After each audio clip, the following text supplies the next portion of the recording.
Okay, well, hello everyone. Welcome back. Welcome to the current affairs of 20th April 2021. Let's have the first one.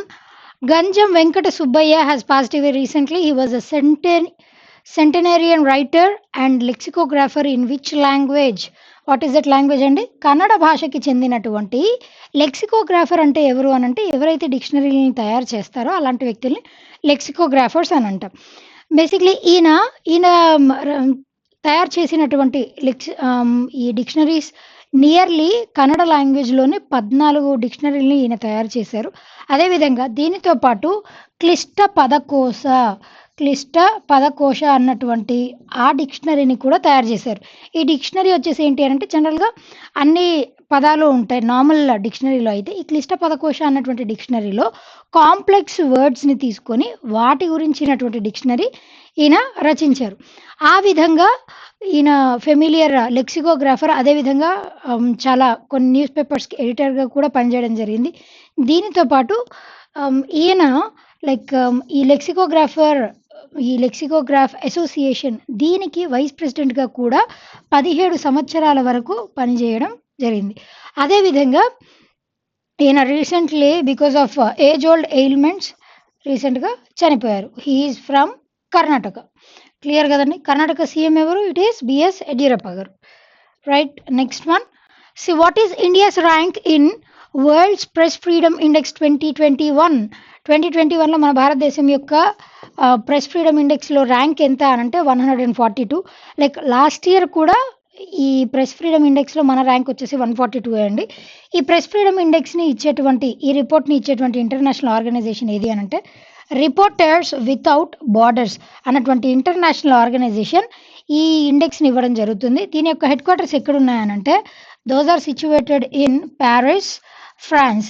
అదేవిధంగా దీంట్లో top చేసినటువంటి countries విషయానికి వస్తే Norway అన్నటువంటిది top number 1 పొజిషన్లో ఉందండి. అసలు ఈ ఫ్రీడమ్ ఇండెక్స్ని దేన్ని బేస్ చేసుకొని ఇస్తారు అని అంటే ప్రెస్కి ఉన్నటువంటి ఫ్రీడమ్, ఆ పర్టిక్యులర్ సంవత్సరానికి సంబంధించి ప్రెస్కి ఎంతవరకు ఆ పర్టిక్యులర్ దేశం అన్నటువంటిది ఫ్రీడమ్ని కల్పిస్తుంది, ఎంత స్వాతంత్రం ఉన్నది అన్నటువంటి విషయాన్ని బేరీజ్ వేసుకొని ఈ ర్యాంకింగ్ అన్నటువంటివి ప్రతి కంట్రీకి ఇవ్వడం జరుగుతుంది. టోటల్గా దీంట్లో ఎన్ని కంట్రీస్ యొక్క ఇండెక్స్ని పరిగణలోకి తీసుకున్నారంటే 180 కంట్రీస్ యొక్క ఇండెక్స్ని పరిగణలోకి తీసుకొని ఈ ర్యాంకింగ్స్ అన్నటువంటి వాటిని ఇవ్వడం జరిగింది. లాస్ట్ పొజిషన్లో ఏది ఉంది అని అంటే ఎరిత్రియా కంట్రీ అన్నటువంటిది లాస్ట్ పొజిషన్లో ఉంది. అంటే ఇంకా it is considered as worst అని చెప్పొచ్చు. అదేవిధంగా నార్వే అన్నటువంటిది టాప్ 1 పొజిషన్లో ఉందండి. దీని యొక్క క్యాపిటల్ కరెన్సీ వచ్చేసి Oslo and the currency is Norwegian krona. These are the capital currency. అదేవిధంగా ఫిన్లాండ్ సెకండ్ పొజిషన్లో ఉంది. దీని యొక్క ఫిన్లాండ్ యొక్క క్యాపిటల్ కరెన్సీ విషయానికి వస్తే ఫిన్లాండ్ క్యాపిటల్ కరెన్సీ వచ్చేసి it is Helsinki and the currency is euro. అదేవిధంగా స్వీడన్ థర్డ్ పొజిషన్లో ఉంది. దీని క్యాపిటల్ అండ్ కరెన్సీ వచ్చేసి it is Stockholm and the currency is Swedish krone. These are the capital currency. Denmark వచ్చేసి 4th పొజిషన్లో ఉంది. దీని యొక్క క్యాపిటల్ కరెన్సీ వచ్చేసి ఏంటి అని అంటే Copenhagen and the currency is Danish krone. These are the capital currencies of different countries. అదేవిధంగా లాస్ట్ పొజిషన్లో ఉన్నటువంటి కంట్రీ ఏది అని అంటే ఇట్ ఈస్ ఎరిత్రియా. దీని యొక్క క్యాపిటల్ కరెన్సీ వచ్చేసి ఏంటి అని అంటే అస్మారా దీని యొక్క క్యాపిటల్. అదేవిధంగా దీని యొక్క కరెన్సీ వచ్చేసి Eritrean nakfa. These are the capital currency of Eritrea. Basically 177th పొజిషన్లో ఏ కంట్రీ ఉంది అంటే చైనా వచ్చేసి 177th పొజిషన్లో ఉందండి. అదేవిధంగా యుఎస్ అన్నటువంటిది 44th పొజిషన్లో ఉంది, యుఎస్ యొక్క ర్యాంకింగ్. ఈ విధంగా మన భారతదేశం యొక్క ర్యాంకింగ్ అయితే 142, లాస్ట్ ఇయర్ కూడా 142నే ఉందండి. అంటే ఈ 142nd ర్యాంక్ వచ్చింది. దీని ద్వారా మన భారతదేశంలో ఉన్నటువంటి ఈ ప్రెస్కి ఉన్నటువంటి ఫ్రీడమ్ ఇండెక్స్ బ్యాడ్ అనే చెప్పొచ్చు. క్లియర్ కదా? Right. Next one. See, who is the author of the book titled The Cursed Inheritance? Who is it? And it is Sutapa Basu గారు ద కర్స్డ్ ఇన్హెరిటెన్స్ అనేటువంటి పుస్తకాన్ని రచించడం జరిగింది. బేసిక్లీ ఈ బుక్ వచ్చేసి దేనికి సంబంధించానంటే ఈ పుస్తకానికి సంబంధించినటువంటి జర్నర్ వచ్చేసి ఇట్ ఈస్ మిస్టరీ అండి. ఈ పుస్తకం వచ్చేసి ఒక పాప like she has settled in కెనడాలో సెటిల్ అయినటువంటి ఒక అమ్మాయి తర్వాత మళ్ళీ భారతదేశానికి రావడం జరుగుతుంది. ఎందుకు అనంటే ఆవిడ యొక్క రూట్స్ అన్నీ కూడా భారతదేశంలో ఉన్నాయి. సో థాట్ భారతదేశానికి విజిట్ చేసినప్పుడు ఎస్పెషల్లీ కోల్కతాని విజిట్ చేసినప్పుడు ఆవిడ యొక్క ప్యాలెస్‌లో ఆవిడ ఎదుర్కొన్నటువంటి సిట్యుయేషన్స్ దాని గురించినటువంటి ఎంటైర్ మిస్టరీనే this book is all about.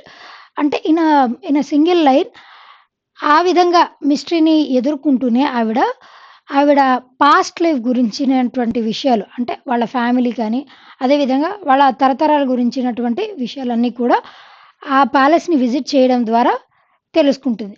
ఆ అమ్మాయి ఏ విధంగా తెలుసుకుంది అన్నటువంటిదే entire book is 'the cursed inheritance'. Clear కదా? రైట్. Next one.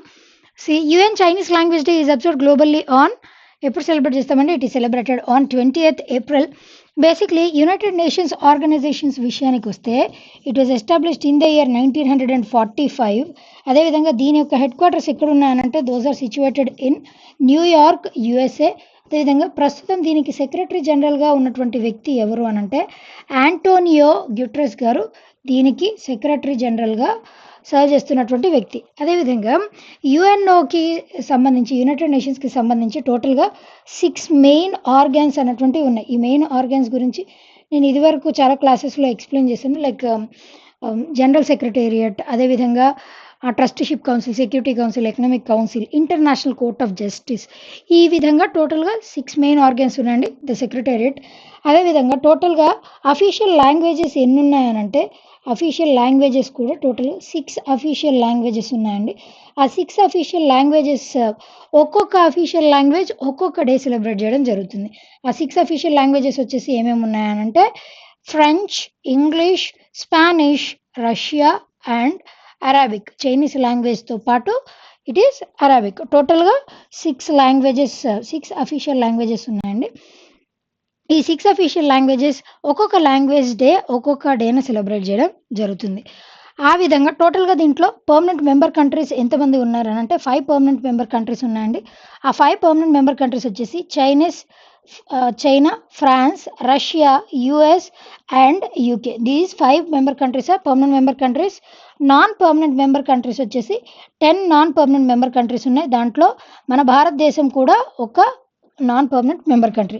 దీని యొక్క టెన్యూర్ ఎన్ని సంవత్సరాలు ఉంటుంది అనంటే 2 ఇయర్స్కి ఒకసారి ఈ నాన్ పర్మనెంట్ మెంబర్ కంట్రీస్ అన్నటువంటివి మారుతూ ఉంటాయి.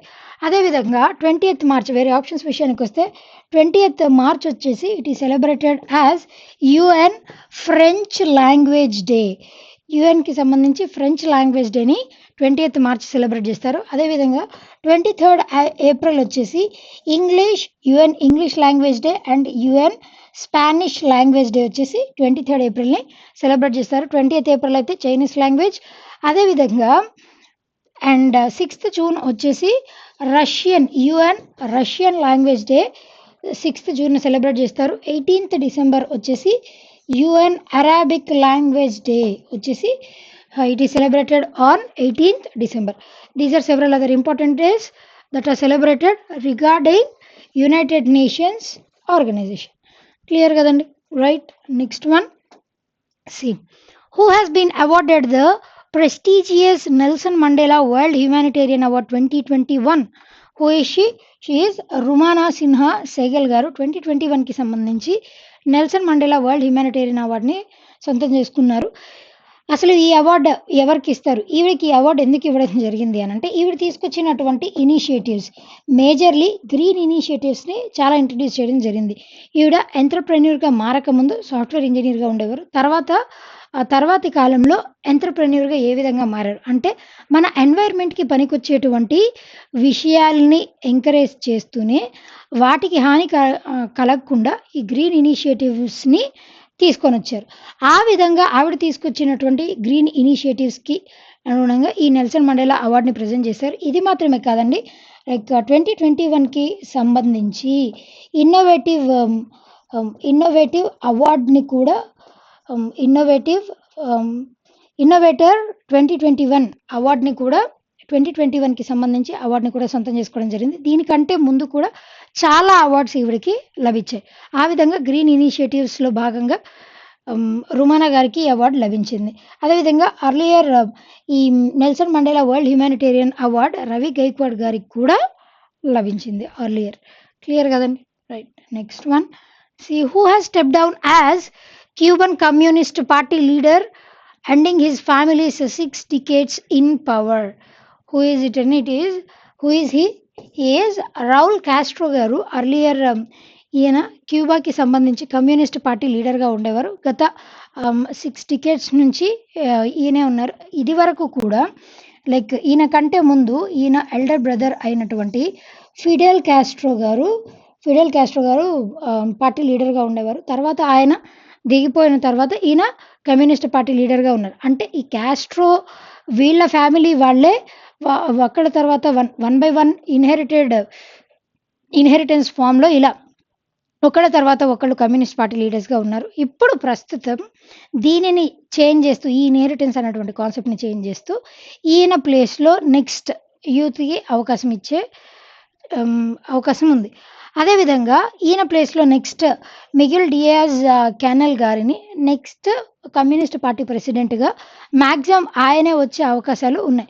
ఈయన మిగిల్ గారు అర్లియర్ క్యూబాకి ప్రెసిడెంట్గా కూడా పనిచేసినటువంటి వ్యక్తి. ఆ విధంగా మ్యాక్సిమం డియాజ్ కెనల్ గారికే ఈ కమ్యూనిస్ట్ పార్టీ లీడర్ అయ్యేటువంటి ఛాన్సెస్ ఎక్కువ ఉన్నాయి. క్లియర్ కదండి? అదేవిధంగా క్యూబా క్యాపిటల్ అండ్ కరెన్సీ వచ్చేసి ఏంటంటే those are Havana and the currency is Cuban peso. These are the capital and currencies.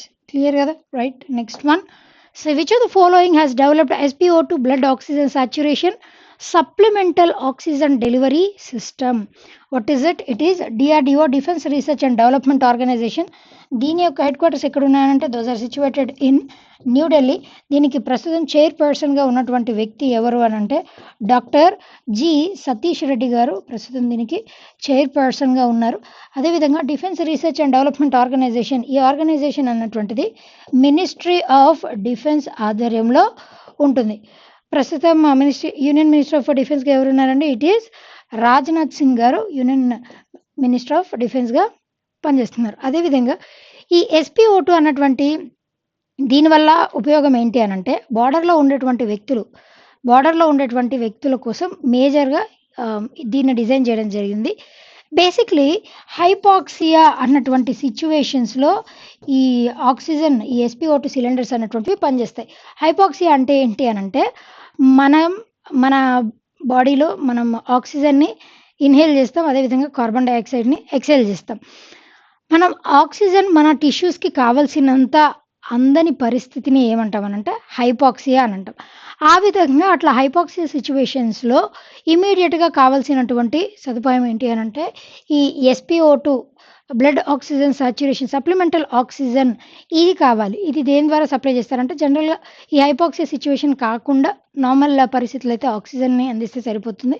కాకపోతే ఇట్లా హైపాక్సియా సిచ్యువేషన్ ఉన్నప్పుడు ఖచ్చితంగా వీటిని సప్లై చేయాల్సి ఉంటుంది. అటువంటి వాటిని మన DRDO వాళ్ళు రీసెంట్గా మేజర్గా ఎవరి కోసం అని అంటే బార్డర్లో ఉన్నటువంటి వ్యక్తులకి, అదేవిధంగా హై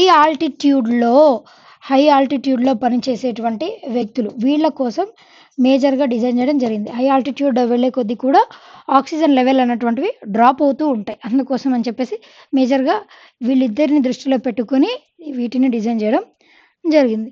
క్లియర్ కదండి? Right. Next one, so which country has become the world's first country to make climate change law for financial firms? What is that country? And it is New Zealand.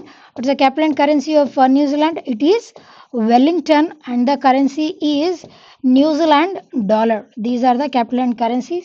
And New Zealand ki sambandhinchi PM evarandi? It is Jacinda Ardern garu. She is the one.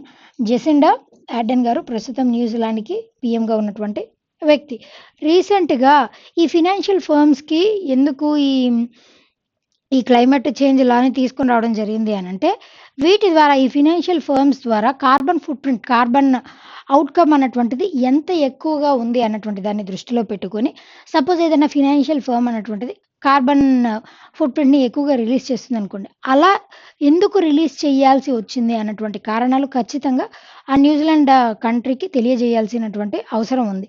అలా తెలియచేయని పక్షంలో దానికి వ్యతిరేకంగా ఎవరైతే ఇంకా carbon foot ప్రింట్‌ని release చేస్తూనే carbon ఎమిషన్స్‌ని increase చేస్తూ ఉంటారో అలాంటి వ్యక్తులకి అలాంటి ఫర్మ్స్‌కి వ్యతిరేకంగా వీళ్ళు చర్యలు తీసుకోవడం జరుగుతుంది. ఆ విధంగా కార్బన్ ఫుట్ ప్రింట్‌ని తగ్గించాలి. కార్బన్ ఫుట్ ప్రింట్ తగ్గించడం కాదండి, న్యూట్రల్ చేయాలి. బై 2050 ఈ కార్బన్ ఫుట్ ప్రింట్ అన్నటువంటి దాన్ని టోటల్‌గా న్యూట్రల్ చేయాలి అన్నటువంటి ఉద్దేశంతోనే ఈ కొత్త క్లైమేట్ చేంజ్ లా అన్నటువంటి దాన్ని న్యూజిలాండ్ కంట్రీ తీసుకొని రావడం జరిగింది. క్లియర్ కదండి, right. Next one, see Nagaland government has launched RIIN recently. What's the full form of RIIN? It is Register of Indigenous Inhabitants of Nagaland. Register of Indigenous Inhabitants of Nagaland పేర్లోనే ఉంది చూడండి. ఆ నాగాలాండ్లో ఉన్నటువంటి particular tribes, especially Nagas అన్నటువంటిది ఒక community అండి. ఈ కమ్యూనిటీలో కేవలం నాగా ట్రైబ్ వాళ్ళు మాత్రమే కాకుండా ఇంకా రకరకాలైనటువంటి ఈ నాగాస్‌లోనే చాలామంది ట్రైబ్స్ అందరూ కూడా నాగా కమ్యూనిటీ కిందకి వస్తారు. ఆ విధంగా ఈ నాగాస్ కాకుండా ఔట్‌సైడర్స్ ఎవరైనా ఉంటే అలాంటి వ్యక్తుల్ని, ఇమ్మిగ్రెంట్స్ అలాంటి వ్యక్తుల్ని కానీ, అదేవిధంగా ఫ్రాడ్ సర్టిఫికేట్స్ తీసుకొనొచ్చేసి వాళ్ళ పర్టిక్యులర్ నాగాలాండ్ ఏరియాలో ఎవరైతే ఉద్యోగాల కోసం ఫేక్ సర్టిఫికేట్స్‌ని పెట్టి అక్కడ స్థావరాన్ని ఏర్పరుచుకున్నారో అలాంటి వ్యక్తులందరినీ కూడా సెపరేట్ చేయడం కోసం, సెగ్రిగేట్ చేయడం కోసం ఈ RIIN అన్నటువంటిది ఈ ఇనిషియేటివ్‌ని తీసుకొని రావడం జరిగింది. అర్లియర్ ఈ ఇనిషియేటివ్ అన్నటువంటిది 2019లోనే దీన్ని ఇంట్రడ్యూస్ చేశారండి. కాకపోతే కొంతమంది ఎక్స్‌ట్రీమిస్ట్ లీడర్స్ ప్రభావం వల్ల 2019 తర్వాత దీన్ని సస్పెండ్ చేయడం జరిగింది. మళ్ళీ దాన్ని కూలంకషంగా చర్చించిన తర్వాత ఇప్పుడు 2021లో ఈ RIINని ప్రవేశపెట్టడం జరిగింది. అర్లియర్ కూడా ఇలాంటి కాన్సెప్ట్, ఈ నాగాలాండ్ విషయానికి వస్తే RIIN కదండి. అదేవిధంగా అస్సాంలో అర్లియర్ NRC అన్నటువంటి కాన్సెప్ట్‌ని ఇంట్రడ్యూస్ చేశారు, నేషనల్ రిజిస్టర్ ఆఫ్ సిటిజన్స్. ఆ విధంగా it is replica of that అని కూడా మనం చెప్పొచ్చు. ఆ విధంగా దీనిని ఇంట్రడ్యూస్ చేశారు. ప్రస్తుతానికి ఈ నాగాస్ వీళ్ళు కాకుండా ఇంకా ఔట్‌సైడర్స్ కానీ, ఇంకా ఎవరైనా ఇతర ప్రదేశాల నుంచి వచ్చి ఇక్కడ సెటిల్ అయిపోయినటువంటి వాళ్ళు ఫ్రాడులెంట్‌గా ఎవరైతే ఉంటారో వాళ్ళ కోసం ఇండిజినస్ ఈ జెన్యూన్ ఇన్హాబిటెంట్స్ ఆఫ్ నాగాలాండ్ వీళ్ళని సెపరేట్ చేయడం కోసం దీనిని ఇంట్రడ్యూస్ చేయడం జరిగింది. క్లియర్ కదండి, right. Next one, the last one for today. See, Punjab has all set to become Har Ghar Jal state by which year under Jal Jeevan Mission? What is it year? And it is by 2022. Punjab state government అన్నటువంటిది ఈ Jal Jeevan machine ద్వారా 100% చేయాలి అన్నటువంటి దానితో దీన్ని ఈ జల్ జీవన్ మిషన్లో భాగంగా 2022ని టార్గెట్గా సెట్ చేసుకోవడం జరిగింది. ఈ 2022 అసలు ఈ జల్ జీవన్ మిషన్ అన్నటువంటి కాన్సెప్ట్ ఏంటి అంటే దీన్ని ఎప్పుడు ఇంట్రడ్యూస్ చేశారంటే మన గవర్నమెంట్ ఆఫ్ ఇండియా 2019లో దీన్ని ఇంట్రడ్యూస్ చేయడం జరిగిందండి. Under the ministry of Jal Shakti. ఈ జల్ శక్తి మినిస్ట్రీకి యూనియన్ మినిస్టర్గా ఉన్నటువంటి వ్యక్తి ఎవరండి? గజేంద్ర సింగ్ షెకావత్ గారు దీనికి యూనియన్ మినిస్టర్గా ఉన్నటువంటి వ్యక్తి. మన గవర్నమెంట్ ఆఫ్ ఇండియా యొక్క టార్గెట్ ఏంటి అని అంటే బై 2024 ప్రతి ఇంటికి కూడా మంచినీటి సదుపాయాన్ని, ట్యాప్ వాటర్ని కలిగించాలి. అదే ఈ జల్ జీవన్ మిషన్ యొక్క ముఖ్య ఉద్దేశం. అంటే ఎగ్జాక్ట్గా చెప్పాలి అని అంటే per person 52 liters of water per person per day. ప్రతిరోజు కూడా ఒక వ్యక్తికి వచ్చేసి 52 లీటర్స్ ఆఫ్ వాటర్ అన్నటువంటిది అందుబాటులో ఉంచాలి అన్నటువంటిది ఈ జల్ జీవన్ మిషన్ అభియాన్ యొక్క ముఖ్యమైనటువంటి ఉద్దేశం. దీని ద్వారా ప్రతి రూరల్ ఏరియాస్లో ఉన్నటువంటి ప్రతి హౌస్ హోల్డ్లో కూడా ట్యాప్ వాటర్ కనెక్షన్స్ అనేటువంటి వాటిని ప్రొవైడ్ చేయాలి. ఆ సదుపాయాన్ని కల్పించడమే జల్ జీవన్ మిషన్ యొక్క ముఖ్యమైనటువంటి లక్షణం. అదేవిధంగా ఈ 2022 పంజాబ్ అన్నటువంటి 2022 వరకు సెట్ చేసుకుందండి. ఇదివరకే ఈ జల్ జీవన్ మిషన్లో 100% ట్యాప్ వాటర్ కనెక్షన్స్ని ప్రొడ్యూస్ చేసినటువంటి స్టేట్స్, అదేవిధంగా యూటీస్ కూడా కొన్ని ఉన్నాయండి. మొట్టమొదటి స్టేట్ వచ్చేసి ఏది అని అంటే గోవా, తర్వాత తెలంగాణ.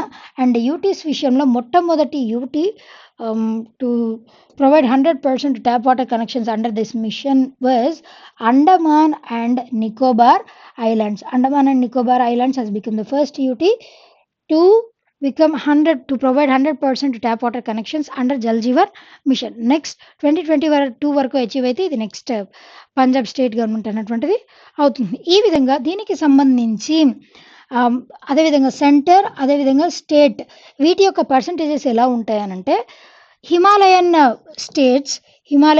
స్టేట్స్ కానీ అదేవిధంగా నార్త్ ఈస్టర్న్ స్టేట్స్ విషయంకి వచ్చేసరికి సెంటర్ అన్నటువంటిది 90% స్పాన్సర్ చేస్తుంది ఫినాన్షియల్ అసిస్టెన్స్. 10% అన్నటువంటివి హిమాలయన్ స్టేట్స్ అదేవిధంగా నార్త్ ఈస్టర్న్ స్టేట్స్ పెట్టుకోవాల్సి వస్తుంది. ఇవి కాకుండా ఈ రెండు కాకుండా వేరే ఇతరాతర స్టేట్స్ విషయానికి వచ్చేసరికి సెంటర్ షేర్ 50% ఉంటుంది. అదేవిధంగా స్టేట్ షేర్ కూడా 50% ఉంటుంది. అదేవిధంగా యూటీస్ విషయానికి వస్తే 100% ఫినాన్షియల్ అసిస్టెన్స్ అనేటువంటిది సెంటరే కల్పిస్తుంది. దీనికి కావాల్సినటువంటి ఫినాన్షియల్ అసిస్టెన్స్ అంటే సెంట్రల్లీ స్పాన్సర్డ్ స్కీమ్కి సెంట్రల్ స్కీమ్ దీనికి డిఫరెన్సెస్ ఉంటాయండి. దాన్ని బట్టి ఈ పర్సంటేజెస్లో డిఫరెన్స్ అనేటువంటిది ఉంటుంది. ఆ విధంగా ఫినాన్షియల్ అసిస్టెన్స్ కల్పించడంలో ఈ రేషియో అన్నటువంటి డిఫర్ అవుతుంది. క్లియర్ కదండి?